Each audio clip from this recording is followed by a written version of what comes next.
Matt Johnson says 6 of the 8 teams in this year's Class 4A state tournament bracket have a realistic shot at the title. That includes both Coach Johnson's Charles City Comets and their quarterfinal opponent Waverly Shell Rock. These two Northeast Iowa Conference rivals split their 2 meetings during the regular season. Comets told us earlier in the week they need to stop Elena Gray, but no stopping that one. Go Hawks take game 1, 25-23. Game 2, more the same. Allie Arns with an ace. The Go Hawks win this one 25-17. Look on the right side of your screen. There's Mara Forsyth giving her team a pep talk.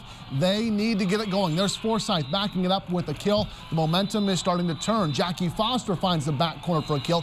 Comets take game 3, 25-23. Matt Johnson reminding his team a lot of volleyball still to go on the 4 set.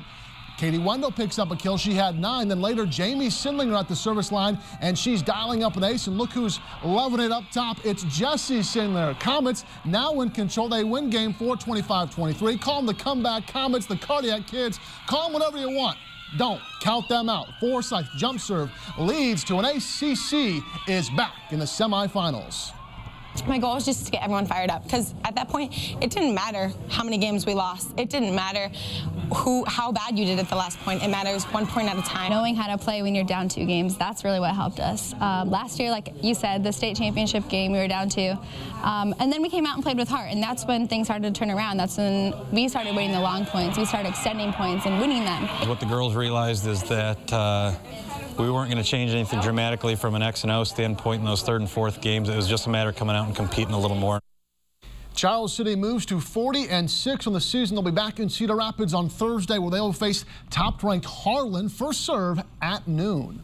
The Nyack women's basketball team scored 105 points in last night's victory over Riverland. Here's the crazy part. They scored 105, but their points per game average actually went down.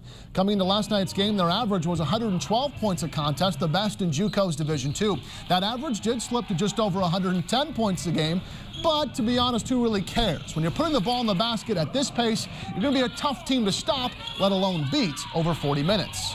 They do a really good job of just pushing the ball, and that's what we work on in practice. That's what we worked on from day 1 since we've had them here on campus. So they just keep pushing, and it works out. A couple of games we've had like 20-some assists on our shots, and that's great. Everyone passes the ball to the open girl.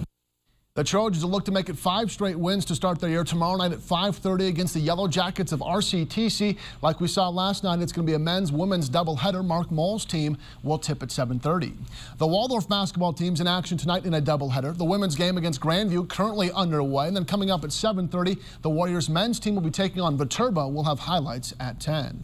For the 16th straight season, the Iowa State men's basketball team is 1-0. On Sunday, the Cyclones beat UNC Wilmington 95-62, thanks to Naz Long catching fire from deep.